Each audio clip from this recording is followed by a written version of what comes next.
warahmatullahi wabarakatuh.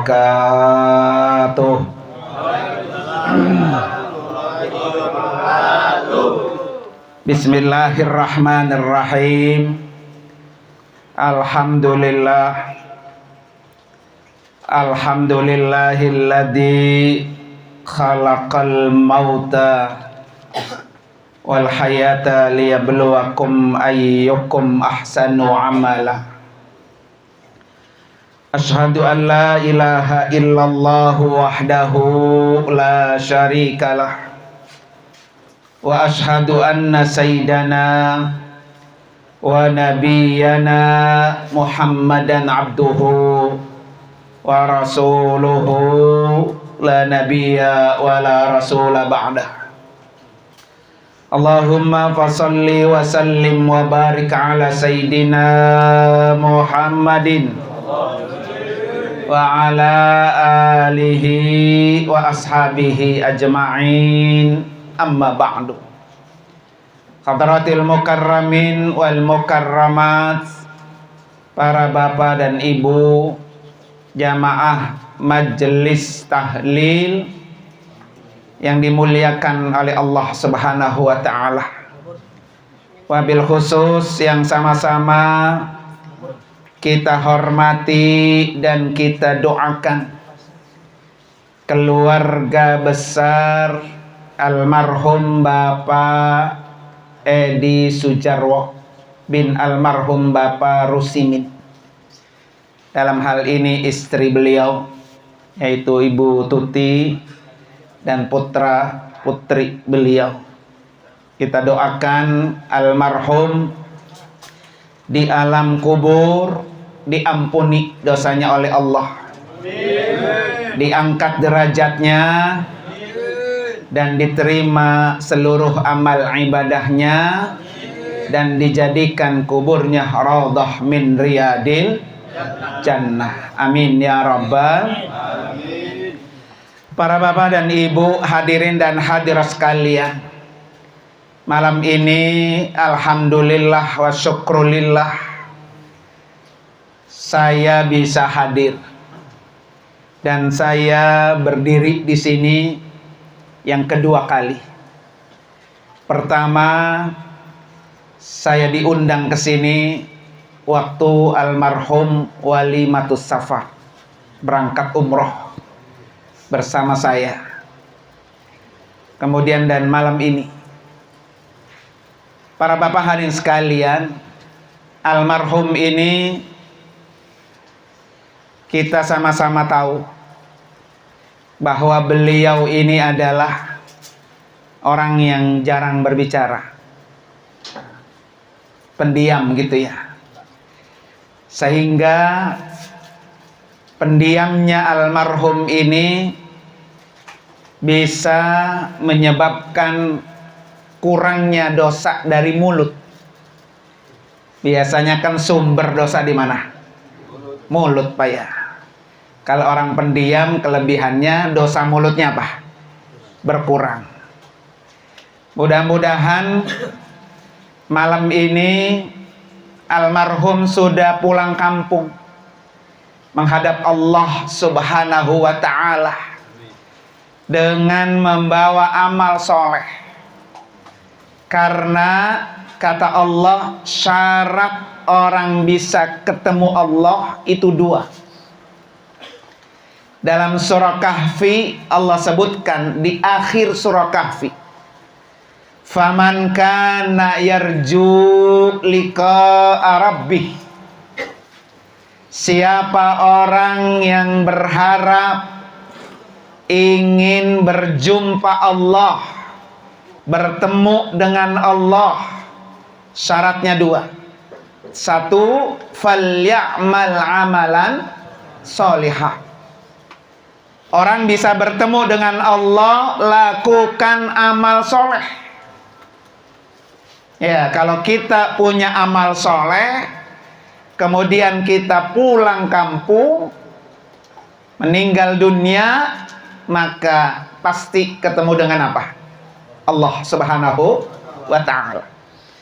Yang kedua, wala yusyrik bi'ibadati rabbih ahada.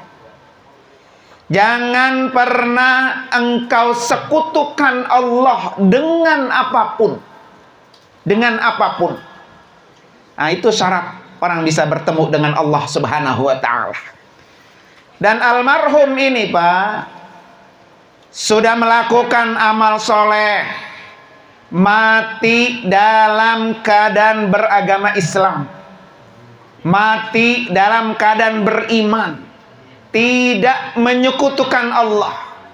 Dan kita bersaksi bersama bahwa almarhum min ahlil khair. Almarhum min ahlil khair. Almarhum min ahlil jannah. Amin ya rabbal alamin. Para bapak dan ibu hadirin dan hadirat sekalian, perintah Nabi, Pak, kalau kita menyaksikan ada keluarga kita, saudara kita, tetangga kita ya yang meninggal dunia, kata Nabi apa? Uzkuru mahasina mautakum. Suruh sebutin kebaikan-kebaikannya. Jadi orang kalau udah mati, kudu, Pak, harus disebutin kebaikan-kebaikannya. Kenapa? Karena sudah enggak timbul ria. Tapi orang kalau masih hidup, Pak, disanjung-sanjung, disebut-sebut kebaikannya, masih ada timbul apa? Ria. Sehingga ria itu yang menghapus nilai pahala. Makanya kata Nabi apa? Uzkuru mahasina mautakum. Jadi kalau orang sudah mati, sebut kebaikannya. Itu perintah Nabi itu. Supaya apa, Bapak Ibu sekalian? Supaya yang masih hidup ini bisa ikutin apa yang kebaikan sudah dilakukan oleh almarhum. Ya, jadi kita yang hidup nih, semua pasti mati nggak? Pasti nyusul nggak? Nyusul. Tinggal nunggu giliran. Tidak ada orang yang tidak mati. Semuanya pasti mati. Yang kaya mati nggak? Yang miskin? Yang sehat? Yang sudah joprak di kasur baik? Mati nggak? Mati. Maka kata Allah, kullu nafsin za'iqatul maut. Tetapi kata Nabi, waqufu an masawihim. Nah ini yang kagak boleh. Kata Nabi, jangan, tahan, jangan diceritakan kejelekan-kejelekannya, jangan sekali-kali. Kalau ada saudara kita, tetangga kita, ya saudara kita, teman kita meninggal dunia, dia punya kejelekan, jangan disebut-sebut. Kenapa? Para bapak dan ibu sekalian, karena wa antum syuhada'u, kamu ini semua akan menjadi saksi. Kalau orang sudah mati disebut-sebut kebaikannya, maka itu akan menambah amal soleh almarhum di alam kubur.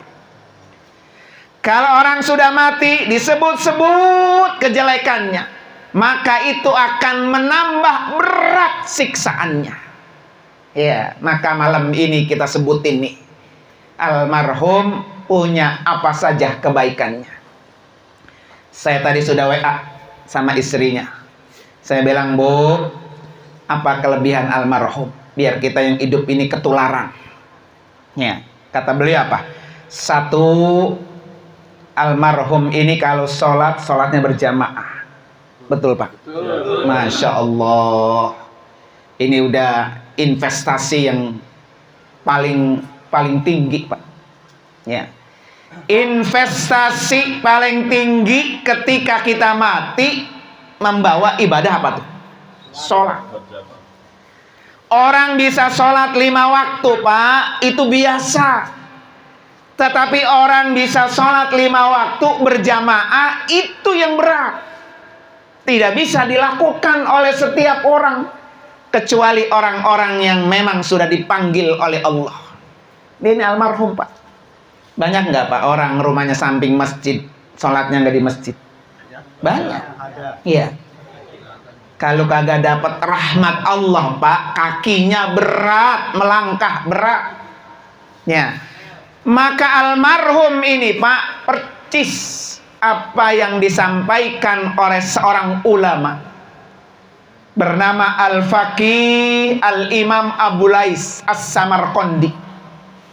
Ini disebutkan Pak dalam kitab Tanbihul Ghafilin. Nanti bapak-bapak boleh di searching di Google. Ya. Kata Imam Abu Lais As-Samarqandi, beliau bilang apa Pak? Man arada ayyan jua min adabil qabri. Siapa di antara kalian yang pengen selamat dari siksa kubur? Ini yang hadir saya tanya, pengen nggak selamat?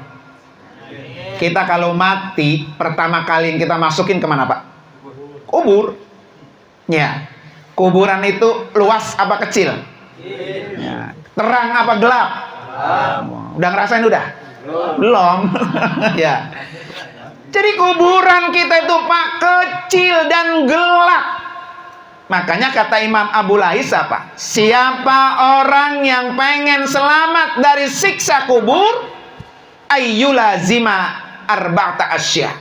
Biasa ini kerjakan 4 hal. Wa yajtaniba arba'ata asya. Jauhi 4 hal. Li'annal asya tudi'ul qabra wa tuwassi'uhu. Pesannya di sini Pak.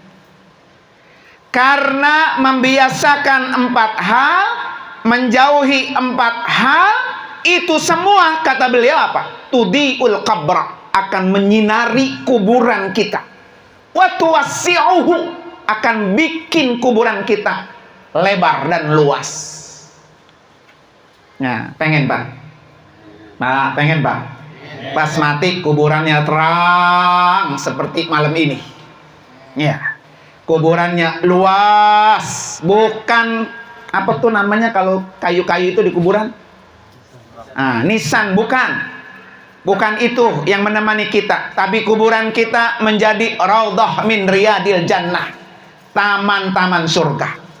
Apa Pak 4 hal yang harus dilakukan? Yang pertama, muhafazatus sholawat, pelihara, jaga sholat. Percis almarhum Pak. Ya.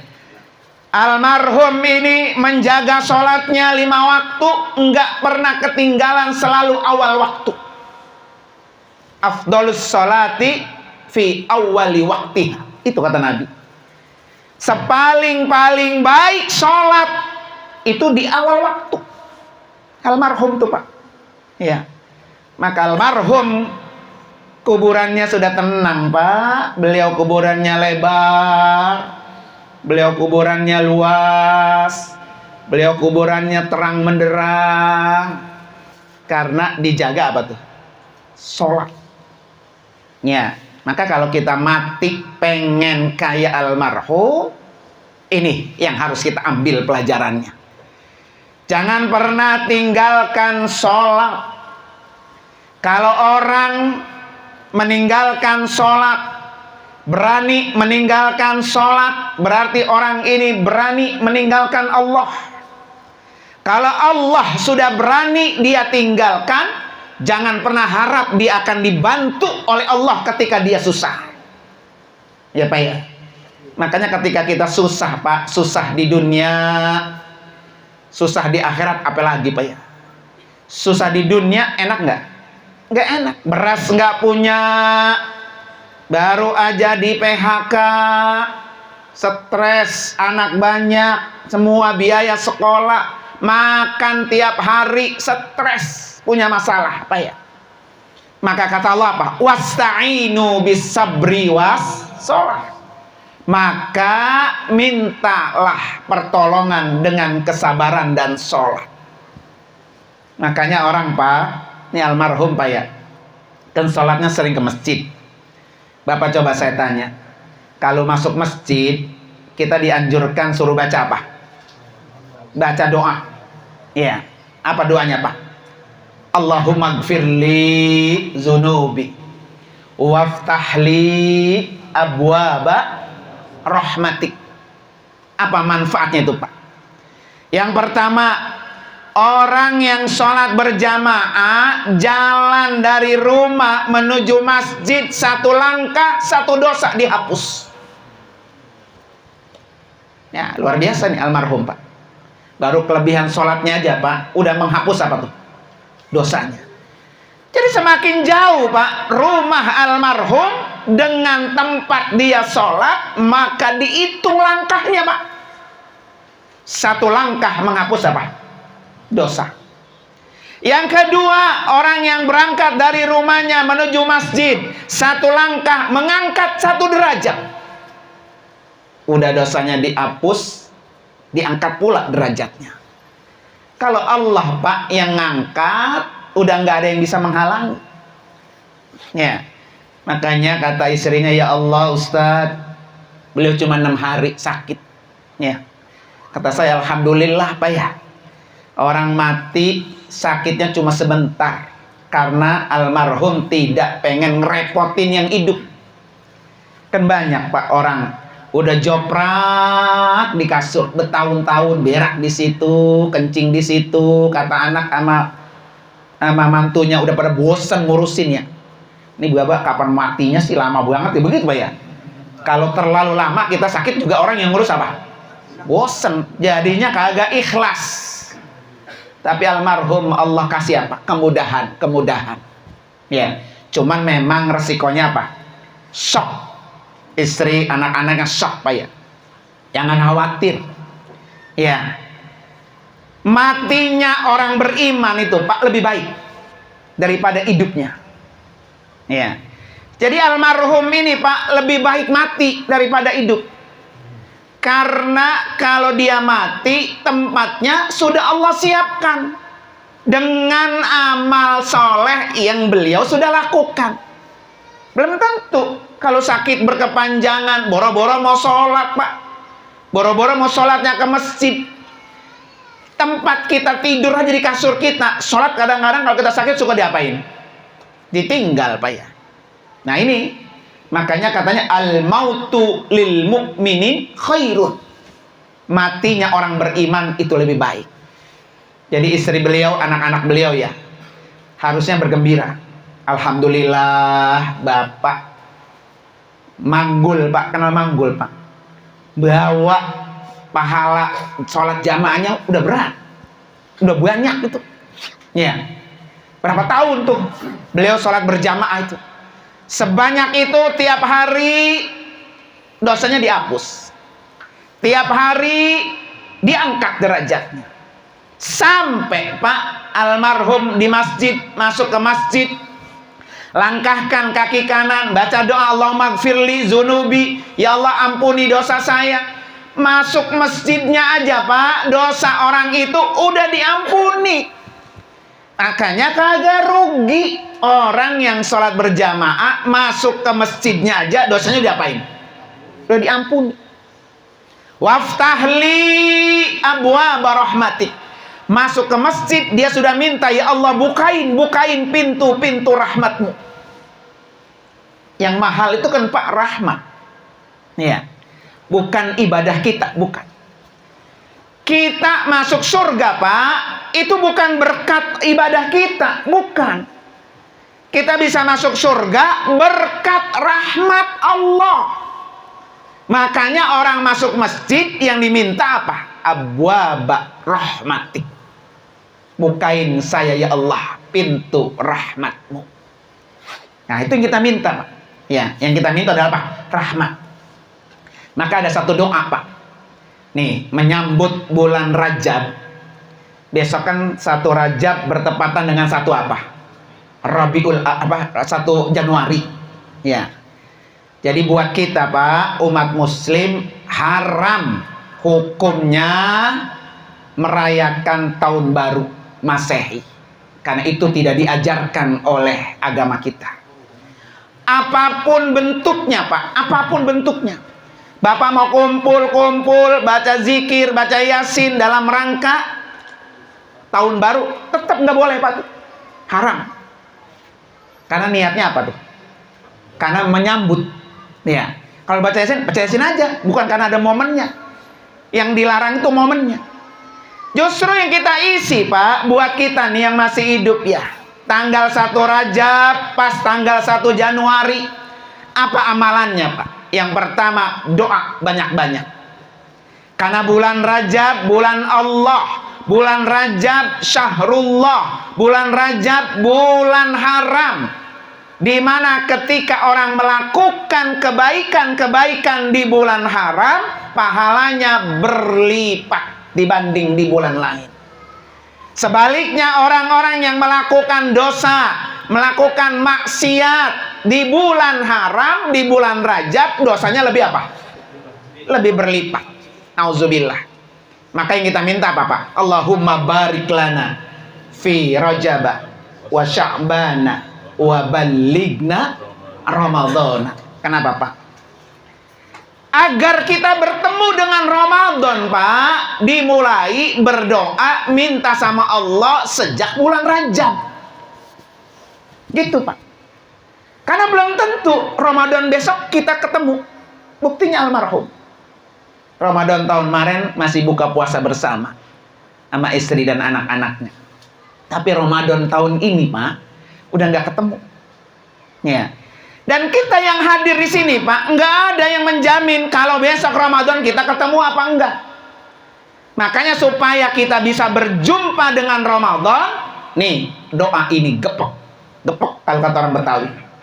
Allahumma barik lana fi Rajab wa Sya'bana wa ballighna Ramadan. Yang kedua, satu doa, Pak. Ya, doa yang harus dibaca nih sepanjang bulan Rajab. Apa, Pak? Allahumma gfirli dunubi. Allahumma gfirli dunubi. Warhamni wa tub alayya. Warhamni wa tub alayya. Allahumma gfirli dunubi. Warhamni wa tub alayya. Itu baca tuh, Pak. Sepanjang bulan Rajab. Apa yang kita minta? Ya Allah, ampuni dosa-dosa saya. Rahmati saya, terima taubat saya. Gitu, Pak. Karena kalau kita belum diampuni, Pak, dosa kita menghadap Allah berat. Orang sakaratul maut, Pak, kalau dosanya banyak berat. Beda dengan almarhum. Ya, almarhum ini, Pak, detik-detik sakaratul maut, dia mau bangun aja gitu, Pak. Kan tangannya kiri kanan diikat di balai atau di kasur, di ranjang itu ICU, Pak. Ya kan? Dia bilang apa? Saya mau wudhu, saya mau sholat. Dia mau keluar gitu, mau sholat gitu ya. Sampai akhirnya kata istrinya, ayo Mas, baca istighfar, dituntun istighfar. Nah ini, Pak, yang mahal, Pak. Momen saat ruh kita akan meninggalkan, berpisah dengan jasad kita, Pak, kita iringi dengan istighfar. Nah ini yang mahal. Ya. Maka kita nih yang masih hidup, biar dosa kita ketika dicabut ruh kita, Pak, gampang. Allahumma gfirli dunubi. Allahumma gfirli dunubi. Kalau bisa, Pak, setiap hari 70 kali. Dalam satu riwayat 100 kali, Pak. Warhamni, ya Allah, berikan saya rahmatmu. Kita kesini tuh, Pak, sebab rahmat Allah. Maka rahmat Allah itu mahal. Ya, yang kita cari itu rahmat Allah. Makanya kata Allah dalam ayat lain apa? Inna rahmatallah qaribun minal muhsinin. Ya, sesungguhnya rahmat Allah itu dekat dengan orang yang muhsin, dengan orang yang baik, dengan orang yang ihsan. Tuh. Jadi kalau pengen dapat rahmat Allah, maka kerjakan yang baik-baik. Pasti rahmat Allah itu qarib. Dekat nggak, Pak? Dekat. Apa tuh, Pak? Ihsan, Pak. Ihsan itu, Pak, kita ibadah seakan-akan kita sedang diliatin Allah. Itu kita punya perasaan begitu nggak tuh? Kalau belum ada perasaan kayak gitu, Pak, kita sholat. Nih Allah lagi ngeliatin gua nih. Allah ngeliatin gua. Kita lagi dipantau gitu, Pak. Kalau kita punya perasaan itu, Pak, apa yang kita lakukan? Satu, sholatnya pasti rapih. Bacaannya satu-satu pelan-pelan. Rukuknya pelan, dibaca subhana rabbiyal azimi wa bihamdi 3 kali pelan-pelan. Kagak orang buru-buru subhanallah, subhanallah, begitu Pak ya. Nah, itu namanya sholatnya kagak nganggap kalau dia sedang diliatin Allah. Kalau sholatnya nganggap kita diliatin oleh Allah, pakaiannya yang rapi, yang bersih, yang wangi, gitu Pak. Karena kita lagi diliatin tuh sama Allah. Itu namanya ihsan. Ya. Orang yang sudah berlaku ihsan, itulah yang Allah sebut qaribun minal muhsinin, dekat sama rahmat Allah. Makanya di bulan Rajab ini yang kita minta apa? Warhamni, ya Allah, berikan saya Pak rahmatmu. Wa tub alayya, terimalah ya Allah amal saya. Tuh Pak, boleh tuh Pak dibaca. Ya. Ini almarhum Pak udah enak. Sudah dapat rahmat Allah, sudah dapat ampunan Allah, sudah diangkat derajatnya. Jalan dari masjid, masuk pintu masjid, baca doa, duduk sholat tahiyat masjid. Ketika dia selesai sholat tahiyat masjid Pak, kita nunggu waktu sholat. Datang malaikat menghampiri kita. Apa yang dilakukan malaikat itu Pak? Malaikat berdoa buat orang yang datang ke masjid sambil nunggu waktu tiba. Ya kadang-kadang kan kita ke masjid Pak, kalau belum qomat belum apa? Belum jalan Pak ya. Maka kelebihan orang yang duduk di masjid Pak, sambil nunggu waktu azan berkumandang, malaikat menghampiri berdoa. Satu, doa malaikat apa Pak? Ya Allah, ampuni hambamu ini. Tuh Pak, didoain sama malaikat. Yang kedua, terima taubatnya ya Allah. Yang ketiga, rahmati ya Allah hambamu ini. Tuh ada 3 doa tuh dari malaikat buat orang-orang yang seperti almarhum. Nah ini Pak, baru 1 nih. Kan tadi ada 4 ya. 4 amalan yang bisa menyelamatkan kita dari siksa kubur. Dan kuburannya bisa apa? Terang. Dan juga bisa luas. 1, pelihara sholat. Maka jangan pernah tinggalkan sholat. Ya, jangan pernah tinggalkan sholat. Sesibuk apapun, profesi kita apapun, sholat tetap nomor 1. Makanya nanti ketika orang dihisab Pak, kata Nabi apa? Awwalu ma yuhasabu yaumal qiyamah. Pertama kali dihisab itu sholatnya. Fa'in sholahat, kalau sholatnya rapih Pak, sholatnya bagus, faqad anjaha wa aflaha, maka orang itu pasti berhasil dan sukses, beruntung Pak. Tuh kalau sholatnya apa tuh? Bagus Pak ya. Yang kedua apa? Yang bisa menyelamatkan azab kubur. Kubur bisa terang, bisa luas, qiraatul Quran. Dan almarhum Pak, kelebihan kedua, beliau itu setiap habis sholat waktu baca Quran. Nah ini berat Pak. Ya.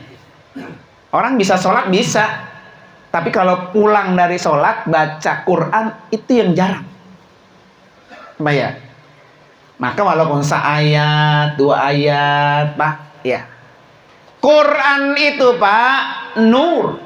Quran itu akan menyinari, akan memberikan cahaya. Ya, jadi Quran itu sudah membawa cahaya Pak.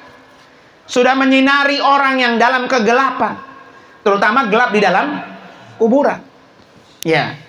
Makanya boleh Pak orang itu punya wirid setiap hari baca Quran. Pamanya apa? Wiridnya kulhu tiap hari 100. Bapak dari rumah ke masjid baca kulhu 100 tuh, jadiin wirid. Boleh wiridnya apa? Surah Al-Mulk. Dalam satu surat apa Pak? Orang yang membaca surah Al-Mulk Pak, tabarakalladzi ya, itu dia akan membebaskan siksa kubur. Ya, boleh jadiin wirid tuh. Tiap hari baca Al-Mulk atau tiap malam Jumat boleh. Ya. Syukur-syukur kayak almarhum Pak. 2-3 ayat tiap habis sholat, 2-3 ayat tiap habis sholat, masya Allah Pak. Udah cahayanya cahaya sholat, ditambah cahaya apa tuh? Cahaya ngaji. Nah, ini almarhum, Pak. Yang ketiga, Pak, orang bisa selamat dari siksa kubur, as-sadaqah. Sedekah, Pak. Dan almarhum termasuk orang yang rajin sedekah. Tadi kata istrinya, ya Allah, Bu, biasanya ibu sering yang berbagi, sekarang ibu yang dibagi-bagi, begitu Pak Tebaya. Jadi sedekah itu, Pak, kunci membuat orang selamat dari azab kubur. Malam ini, Pak, malam ini nih, almarhum bukan hanya dikirimi yasin, dikirimi tahlil, dikirimi doa, bikin istighfar, bukan hanya itu. Kenapa orang mati ditahlilin? Karena di dalam tahlil, Pak, ada kiriman doa. Di dalam tahlil, Pak, ada sedekah. Buah, kue, besek yang akan dibawa pulang, itu sedekah. Sedekah-sedekah itu yang akan menyebabkan almarhum di alam kubur apa? Terang benderang. Makanya jangan khawatir, jangan takut. Orang kalau mati, orang udah berduka, malah dibebani suruh ngeluarin apa? Konsumsi, Pak ya. Karena ada orang begitu, Pak. Dulu ada tangga saya, Pak. Gara-gara lakinya suka tahlil, bininya minta bercerai. Kenapa? Karena bininya nggak suka kalau makan boleh bawa tentengan dari mana? Tahlil katanya. Lebih baik kita bercerai daripada kamu suka tahlil mulu, begitu Pak. Ya kan? Biarin aja, nanti dirasain kalau mati dia butuh nggak doa dari orang yang hidup. Ya Pak ya. Jadi malam ini Pak, kalau ada konsumsi makanan yang dipersembahkan oleh keluarga besar almarhum, ini dalam rangka sedekah beliau yang akan bisa menyinari kuburannya. Ya, nih Pak, orang kan di alam kubur itu Pak butuh pertolongan. Makanya kata Nabi digambarkan orang mati itu seperti orang tenggelam di tengah laut tinggal leher doang. Coba Bapak bayangkan dah, di kepikiran Bapak bayangkan, kita di tengah laut, sebisa apapun kita berenang Pak, ya, kalau di tengah laut berhari-hari kuat nggak tuh? Nggak bakalan Pak. Butuh pertolongan orang, butuh bantuan orang, cengap. Siapa yang bantuin? Gak ada. Tuh orang yang mati tuh begitu tuh. Maka ketika datang istighfar, datang doa, datang yasin, datang tasbih, datang sedekah, tuh berhenti siksa kuburnya. Berhenti Pak. Diangkat, langsung diangkat oleh Allah derajatnya. Percaya nggak Pak? Percaya nggak Pak? Kalau nggak percaya rasain dulu, terbilang sama kita. Ya, makanya orang mati itu nggak ada yang balik lagi, nggak ada yang balik lagi. Ya, maka kalau pengen almarhum ini siksa kuburnya berhenti, Bu Tuti dan anak-anaknya jangan pernah bosan-bosan. Satu, tiap hari kirimin Fatihah. Satu Fatihah memberhentikan, menyetop siksa kubur. Kedua, istighfarkan.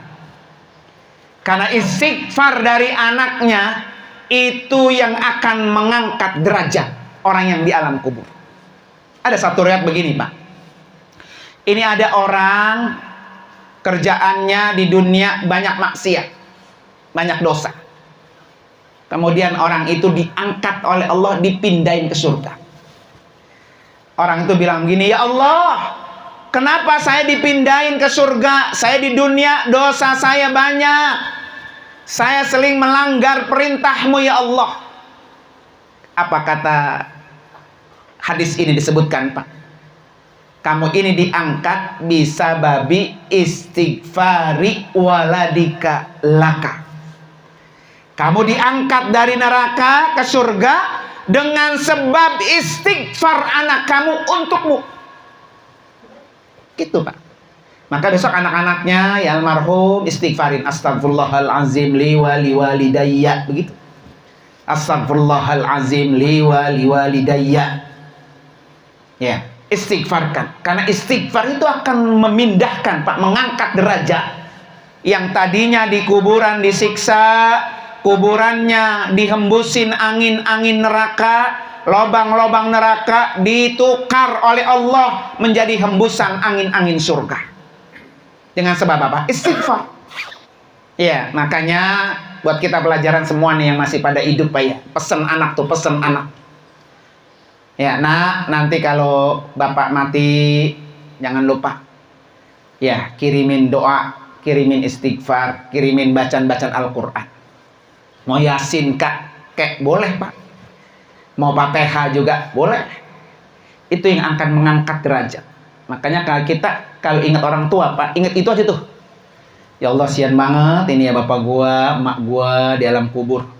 Apalagi kita tahu Pak, masa hidupnya orang tua kita umpamanya tahu jarang sholat, sama saudara nggak akur, sama tetangga nggak ada yang akur, umpamanya ya, banyak dosanya kita tahu tuh. Kita sebagai anak tuh ingat itu tuh. Ya Allah, maka kirimin Fatihah, kirimin Fatihah, kirimin Yasin, kirimin istighfar, kirimin sedekah. Maka yang bagus Pak, kirimin sedekah yang pahalanya apa tuh? Ngalir Pak, ngalir terus tuh, kirimin tuh yang bagus tuh. Apa itu? Wakaf. Ya, Bu Tuti mau wakaf tanah 1 meter, 2 meter buat pembangunan masjid, musola, yayasan, silahkan tuh, niatin untuk almarhum. Selama wakaf itu dijalani yang bermanfaat, maka yang mewakafkan punya nilai pahala apa tuh? Ngalir. Wakafin Quran, mau di masjid kek, mau di majelis taklim, mau dibawa ke Masjidil Haram Pak, boleh. Esok nih saya tanggal 1 Februari berangkat Pak, umroh ya. Bu Tuti mau nitip, Ustaz saya nitip wakaf Quran ya, nanti taruh di Masjidil Haram. Nanti wakaf itu Pak dibaca oleh orang-orang yang ada di Masjidil Haram, almarhum di alam kubur mendapatkan kiriman apa tuh? Sedekah jariyah namanya. Sedekah yang pahalanya terus mengalir. Ciri-ciri orang mati husnul khotimah Pak, kalau orang itu punya amal yang jariyah. Oke, kita yang masih hidup nih, apa nih kira-kira amal kita yang jariyah Pak, yang ngalir terus pahalanya? Akhirnya harus sudah kita bikin tuh Pak, kita buat. Ya, kita harus melakukan gitu. Nih amalan saya yang kalau saya lakukan pahalanya ngalir. Itu ciri-ciri orang mati husnul khotimah. Cuma satu syarat Pak, kalau melakukan sedekah, melakukan sunnah-sunnah, saya pesen ya, jangan pernah dikasih tahu orang lain. Karena kalau dikasih tahu orang lain timbulnya apa? Ria. Kalau ria habis pahalanya nggak ada. Zaman sekarang Pak, untuk melakukan ria itu tipis banget.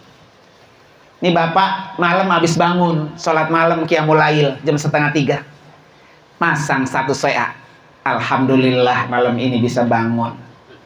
Ya, dibaca tuh sama orang yang apa tuh, yang sekontak sama kita. Itu ria, habis tuh pahala malamnya. Ya. Bapak baru selesai hatam Quran 30 juz, Qurannya dipoto, alhamdulillah dalam sebulan hatam saya. Habis pahala baca Qurannya.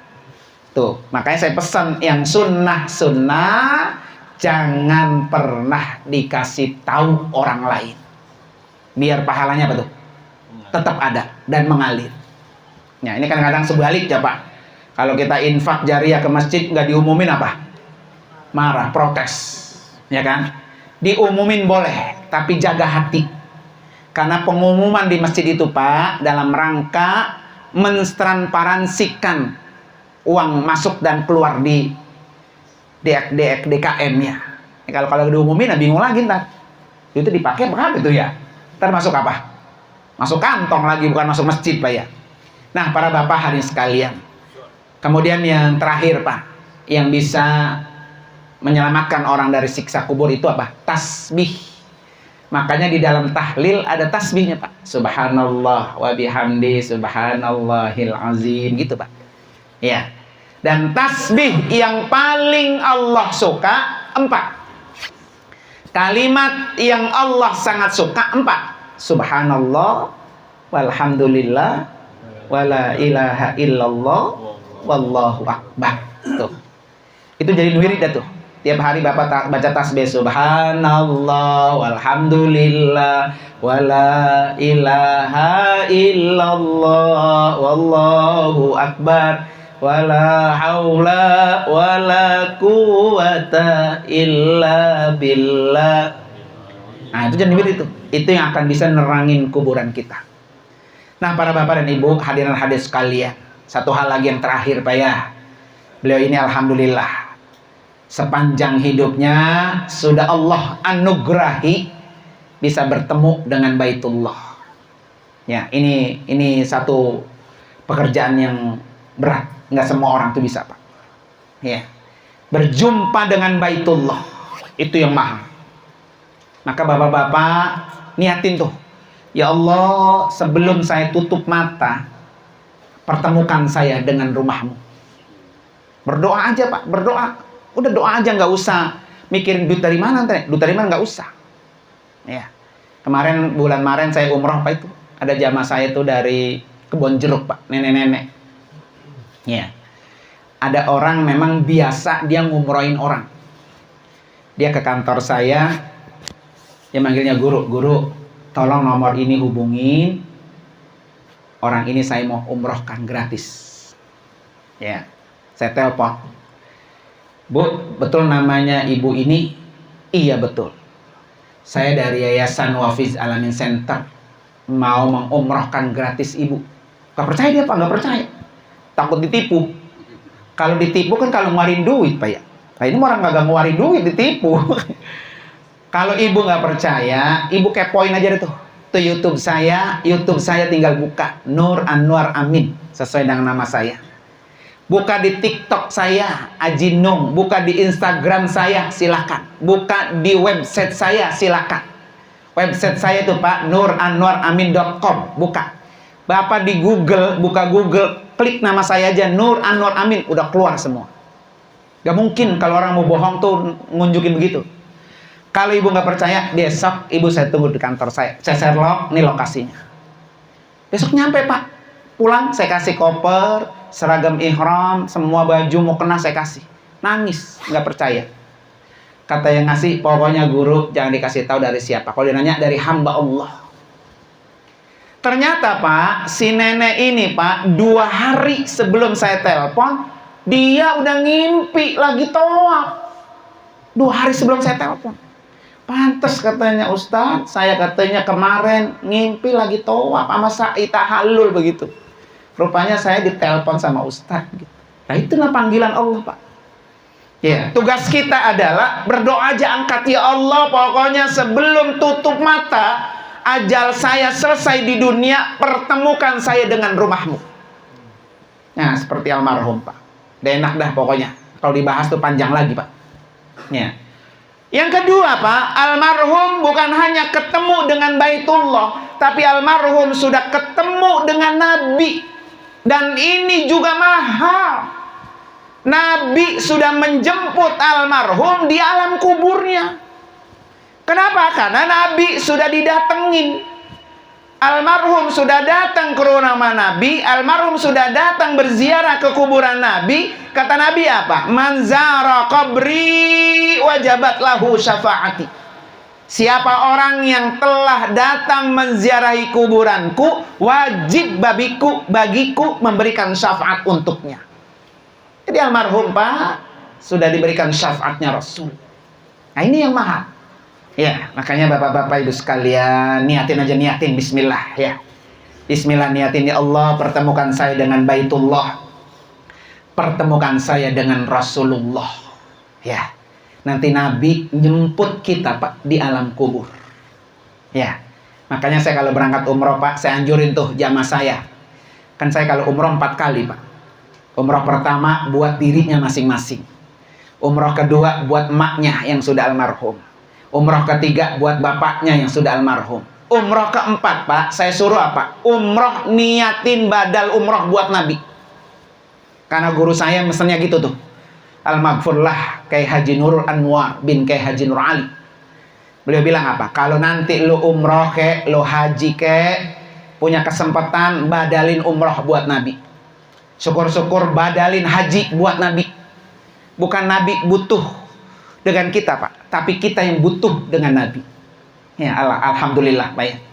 Oleh karena itu para bapak hari sekalian, mari sama-sama kita bacain suratul Fatihah khusus untuk almarhum Bapak Edi Sujarro bin almarhum Bapak Rusimin. Semoga Allah angkat derajatnya. Allah ampuni dosa-dosanya. Allah tempatkan kuburnya taman-taman surga.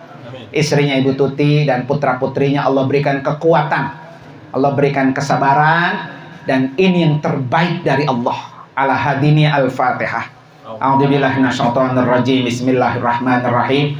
Alhamdulillahirabbil alamin, arrahmanir rahim, maliki yaumiddin. Iyyaka na'budu wa iyyaka nasta'in. Ihdinas siratal mustaqim, siratal ladzina an'amta 'alaihim ghairil maghdubi 'alaihim waladdallin. Amin. Terima kasih dan mohon maaf. Hadanallahu wa ikum ajmain. Wassalamualaikum warahmatullahi wabarakatuh.